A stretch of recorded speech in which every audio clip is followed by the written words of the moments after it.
каждого народа, человека своя судьба, своя дорога. У гения русского балета Юрия Соловьева дорога была всего в 36 лет.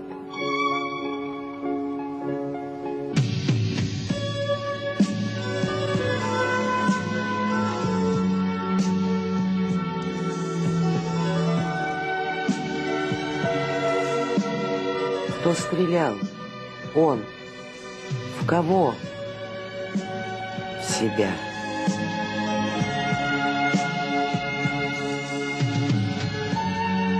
Кто убил человека?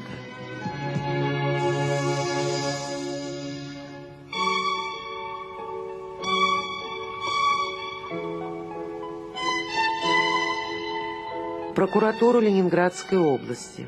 Соловьев Юрий Владимирович, народный артист Советского Союза, 40-го года рождения, уроженец Ленинграда, русский, беспартийный. По праву занимает ведущее место в советском балете. Имел характер спокойный, выдержанный, в быту морально устойчив. Взаимоотношения в семье нормальные, пользовался всеобщим уважением в коллективе. Исключен из списков личного состава театра в связи со смертью.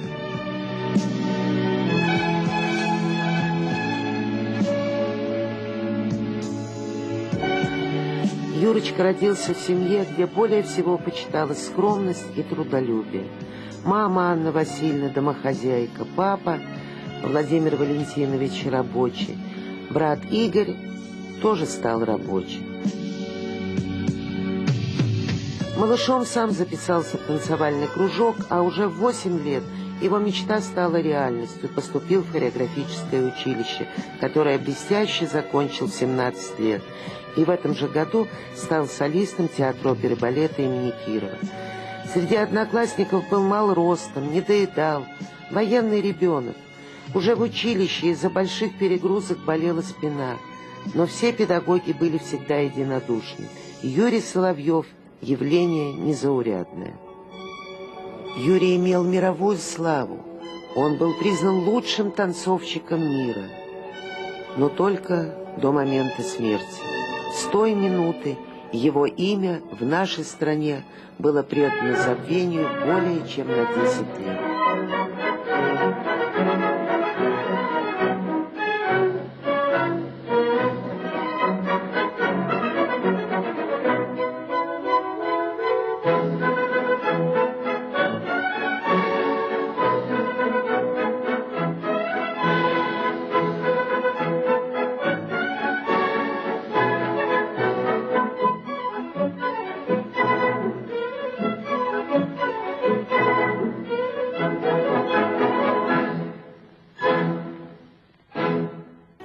И вот когда-то этот колодец мы вместе вычерпывали, чистили от грязи. Это единственный источник, в общем, воды здесь. Вода очень хорошая была, мягкая. Когда я приехал сюда, тут все было темно, ничего не видно. Только 11 лет проходил. Нелегко было вернуться в Колосково самому преданному другу Юрия Александру Шаврову. Я подошел, перелез через калитку, потому что очень большой снег, примерно вот такой же был снег. И по следам, по одиночным следам подошел к дому. Я пошел с этой стороны, вот как раз вот это окно там, первое окно. Я подошел к нему, оно немножко припотевшее было. Дернул за дверь, смотрю, она на крючке. Когда дернул дверь, она открылась. Дальше я уже вошел и, в общем, все это увидел. Он ждал, конечно, друзей. Никто к нему не приехал. Вот это гнетущая ночь, темно, ни звука вообще, даже собаки лающей не было. Я думаю, вот это как-то на меня очень повлияло. Уголовное дело закрыто. Но что заставило Юрия нажать на курок охотничьего ружья? До сих пор на этот вопрос ответа нет. Тайна гибели актера так и остается тайной. Петербург. Площадь Ломоносова. Сквер, прозванный Ватрушкой. Актеры народ суеверный, никогда не пересекают его, обходят вокруг. Пройти прямо – плохая примета. Так было и в XIX веке, так было и в 50-х годах, когда Юрий ежедневно приходил на бывшую театральную, теперь улицу Зодчего Росси, в свое любимое училище, к своему талантливому, доброму учителю Борису Васильевичу Шаврову.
За окнами репетиционного зала была своя жизнь, а здесь особая, пожалуй, ни с чем не сравнимая. Временами в жизни приходится принимать решения, возникающие мгновенно. История в аэропорту Ля Бурже в 1961 году оказалась рывком к свободе для Рудольфа Нуреева, в 1974 в Канаде для Михаила Барышникова, а в 1970 в Лондоне для Натальи Макаровой. Она улыбается и не знает еще, что входить в новую жизнь им придется практически голыми, как в день своего появления на свет. А великий танцовщик, балетмейстер, первый президент Академии русского балета Константин Сергеев будет уволен за ослабление идеологической работы в театре. А через несколько лет трагически оборвется жизнь Юрия Соловьева. Но, быть может, эта неизвестность, непредсказуемость судьбы и дает нам надежду.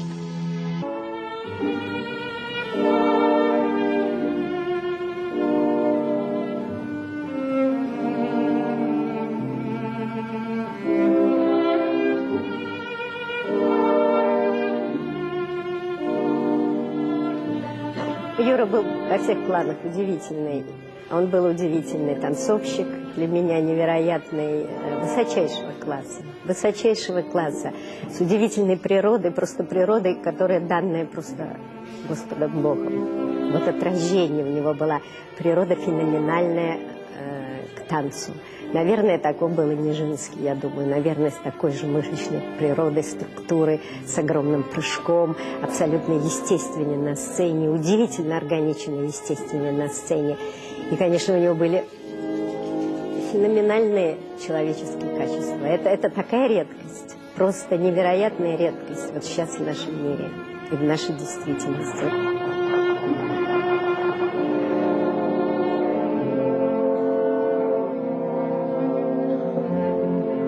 Для меня это вот родная моя сцена. И я помню, какая я была счастливая, когда Юра поднимал меня высоко-высоко в Ромео на поддержках в начале. И в конце этот трагический дуэт, и трагическая последняя сцена. Я эти спектакли забыть не могу, эти 2 спектакля. И, конечно, вот уже к этим 2 последним спектаклям Юра немножко изменился. Уже его лоб бороздила морщина. Он был уже немножко другой, не такой, как в 61 или 62 году, когда мы были в Америке, у нас были гастроли, у нас был тур. 3 месяца мы ездили по Америке, и Юру везде называли «Космический Юрий», потому что перед этим взлетел в космос Юрий Гагарин. И у всех это была ассоциация, потому что Юра, он действительно он со сцены взлетал наверх так, как будто бы он поднимался в космос. И, конечно, сейчас очень тяжело вспоминать об этом. С одной стороны тяжело, а с другой это было замечательное время, замечательное, полное надежд, полное радости. И я танцевала очень долго, о чем сейчас очень жалею, потому что ни к чему так долго быть на сцене. Ведь много прекрасного в жизни вокруг можно найти. И помимо сцены, хотя сцена остается главной. Но такого, как Юра, больше нет. Я не знаю, будет ли когда-либо или нет. Но пока нет. Ну, дай Бог, чтобы был еще. Что-то было похоже на Юрия Соловьева, на космического Юрия.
Все так же.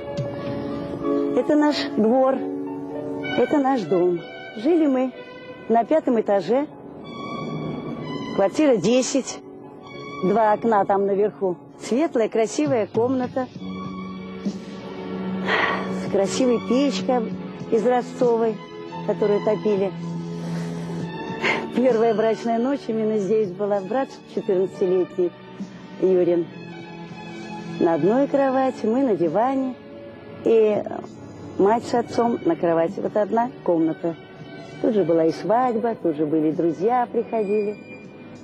Время было очень хорошее. Хоть и говорят, время лечит. Нет, не лечит.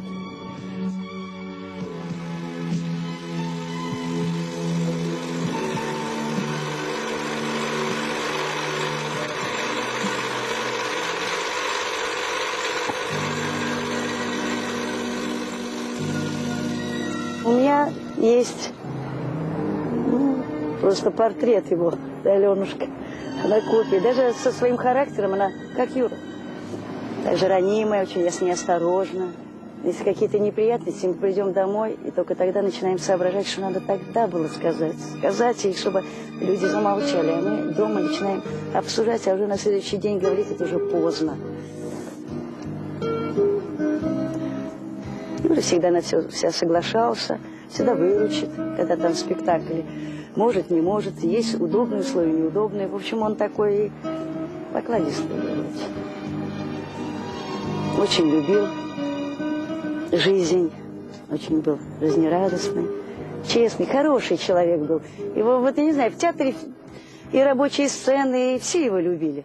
Это какой-то показатель. Для меня был ребенком. Я всегда где-то, всегда волновался. Выглядывал из окошка, он когда шел пешком на работу, как бы попрощаться, помахать. Где-то, я не знаю, может от того, что я блокадница, все у меня здесь умерли. Как-то мне так хотелось, чтобы была семья, сохранить все это. Где-то, знаете, как всегда говорят, долго счастья не бывает. Алена кончила также училище наше Вагановское. Сначала танцевала в Литве, потом в Москве мы работали вместе с ней в театре Станиславского.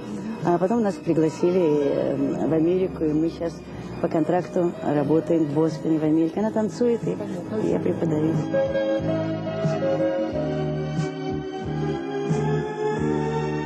Америка. И здесь Михаил Барышников не забывает семью своего друга Юрия Соловьева. А это год 1968, Крым. Покуривает Беломор-канал Миша. Он беспечен, весел. Посмотрите, как ему нравится резвиться с Аленушкой, дочкой друга. Тогда он еще не знал, что станет отцом 4 детей. «Я свободен, я на вершине балетного Олимпа», мог бы сказать Юрий Соловьев. Его встречает мир овациями, а труппу разбивают на пятерки. Выезжая в 40-ю, 50-ю зарубежную поездку, в анкете в райком партии значилось: приметы: рост 170, волосы блондин, глаза голубые, родственников за границей не имеет, ни он, ни члены семьи, в плену интернированы не были, судебной ответственности не привлекались, и так на протяжении 19 лет службы. Ну а гонорары? Гонорары отдавались в Госконцерт СССР. И так все 19 лет службы в Академическом театре оперы и балета имени Кирова.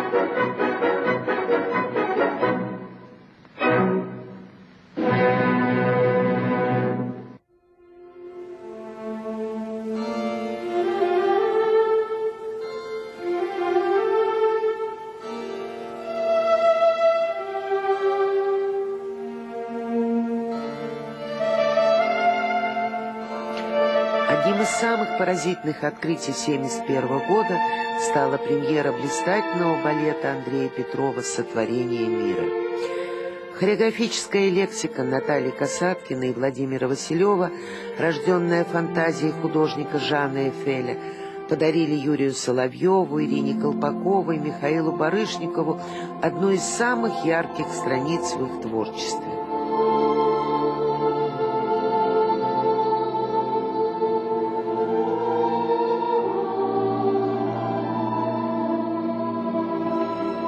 Юрия Соловьева в роли Бога забыть невозможно. Спасибо любителю-оператору, который как смог снял этот спектакль.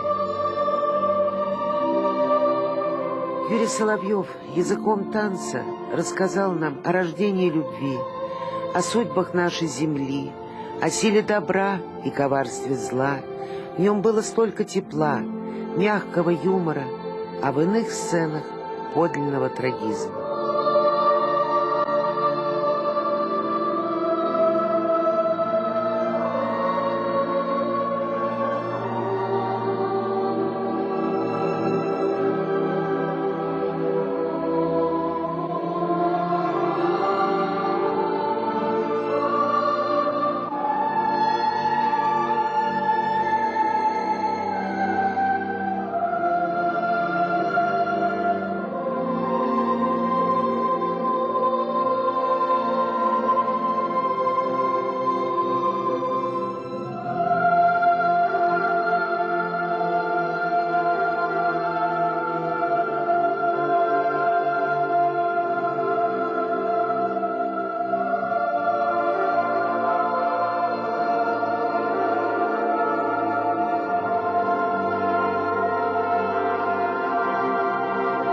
«Узнавших нас не будет слишком много», — сказал поэт. «Этих немногих надо дослушать до конца, вглядеться в их лица, запомнить глаза, знавших, видевших того, с кем нам уже встретиться не доведется». Его называли здесь Есенин.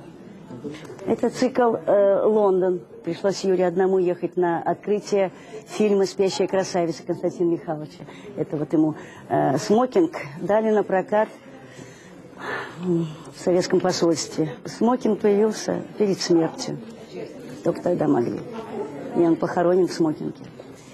Это Лондон, 70-й год. Вот сколько цветов. Так было всегда, когда на сцене были Сизова, Барышников, Макарова, Соловьев. Это Юра в Лондоне танцует голубую птицу. Ему каждый раз присылали голубые гвоздики. Это наша семья. Юра с дочкой. Это мама и папа Юрин. На юбилейном вечере собрались коллеги, друзья, поклонники великого актера.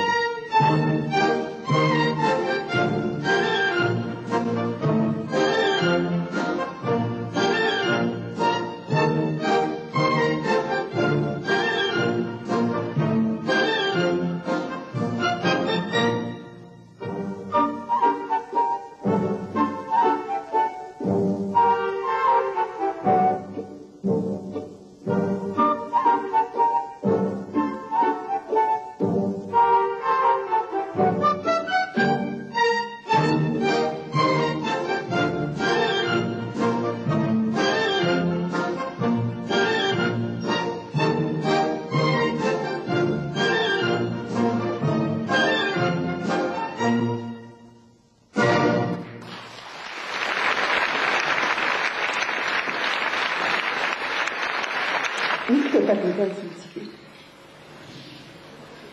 Вы знаете, как снималось трудно это ПДД? Это были безумно трудные условия, ночные съемки. Почему-то балету давали только ночью съемки. Маленькая студия, холодная, с ужасным полом, скользким. Он такой был замечательный партнер, как легко с ним себя чувствуешь в этих руках. Вот так как он легко сам танцевал, он также легко подавал свою партнершу.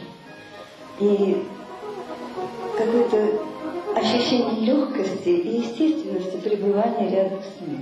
И когда Юра в финале летел, мне казалось, что он вообще не касается пола. Вот этот полет огромной птицы, которая может преодолеть невидимое пространство.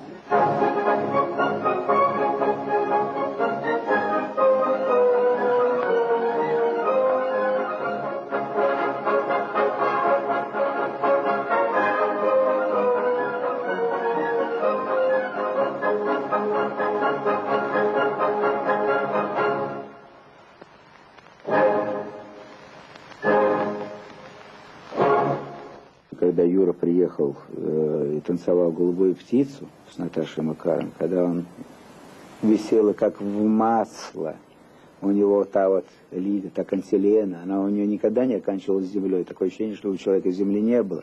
Он просто-напросто как-то погружался в воду, а потом опять взлетал. Когда он сделал первое ЖТ, я помню, в Лебедином, это было потрясающе совершенно. Это ощущение непрекращаемости вообще полета. Я просто испытывал восторг как профессионал от профессионала всегда от Юры. Это было удивительно совершенно. Редко. Так голубую птицу я больше никого не видел, чтобы кто-нибудь так танцевал голубую птицу. Никогда.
Юрочка. Юра выпускался, и мне выпала честь танцевать с ним голубой птицей в ПДД.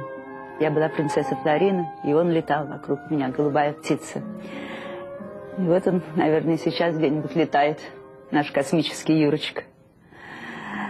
Вот с этого все началось. Началась наша такая детская дружба невинная. Ходили по Невскому проспекту, держались за ручки. Смеялись, говорили чепуху, молодые были. Добрый он человек, Божий человек. Наверное, муху никогда не убил в своей жизни, а вот взял и убил себя. Ну, конечно, можно много рассуждать о самоубийстве и предполагать, но все это будет только предположение. Никто точно не знает, что случилось. Ведь самоубийство – это как прыжок, как признание, что нет глубоких оснований продолжать жить, что что-то не состоялось, кризис. И это как обвал, декорации рушатся. Дай Бог, молюсь, чтобы Бог простил его, простил этот великий грех. И что душа его летает, как он всю жизнь свою летал на сцене, наш космический Юрочка. Иногда равнодушного тона достаточно, чтобы случился этот обвал этих накопившихся обид, усталости, дикой усталости. И иногда бывает достаточно этого равнодушного тона одного человека. Трудно сказать. Не знаю, вообще мне трудно. Трудно объяснить и трудно говорить об этом. Просто безумно жалко. Большая потеря для всех нас и для мира. А вот думается, что все-таки его талант, действительный талант, божеский талант, недостаточно определили в Кировском театре. На него надо было ставить балеты. Ну вот, я-то вот взбунтовалась, а он не смог взбунтоваться, потому что, наверное, самоубийство – это противоположность бунту.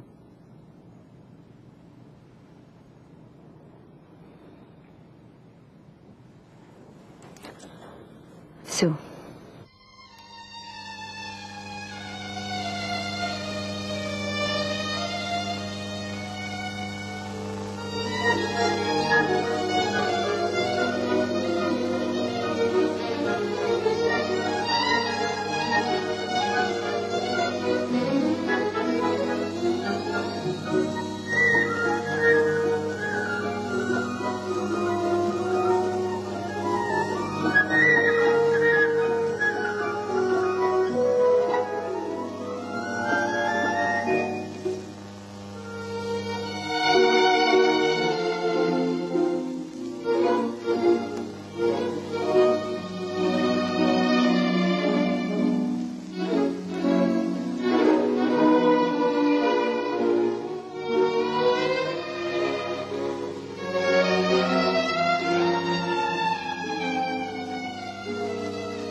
Вот мы приехали на последнюю нашу квартиру.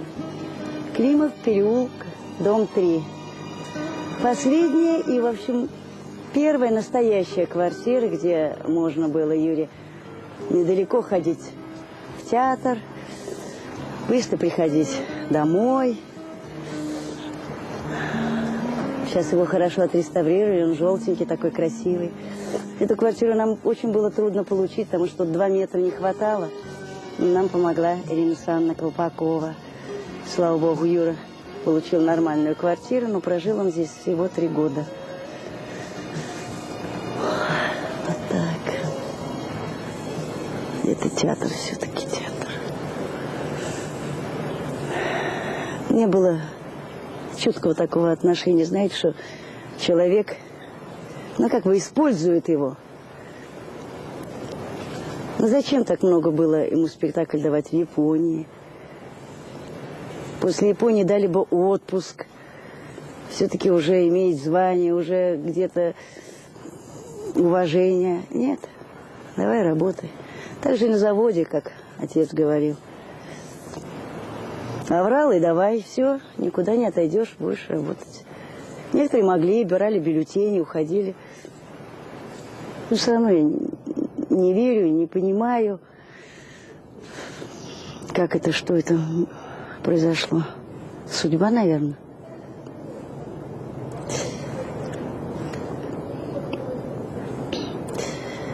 Мне тяжело говорить, я просто не могу об этом.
хожу и смотрю на Юрин дом, вспоминаю о том, как он любил это место, свой 63-й километр.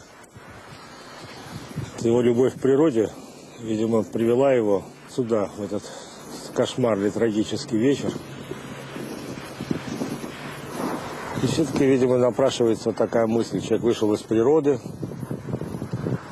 а человек, наделенный вот этим божественным природным даром,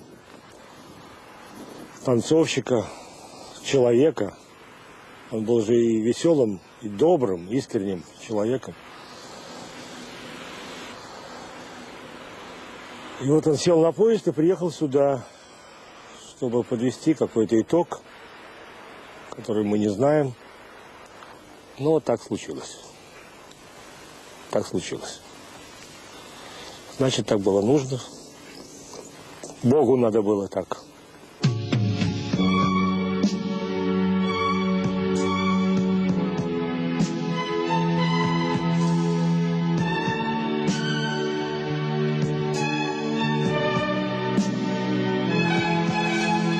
Образ уникального танцовщика, артиста, человека живет в легенде, сотворенной им самим.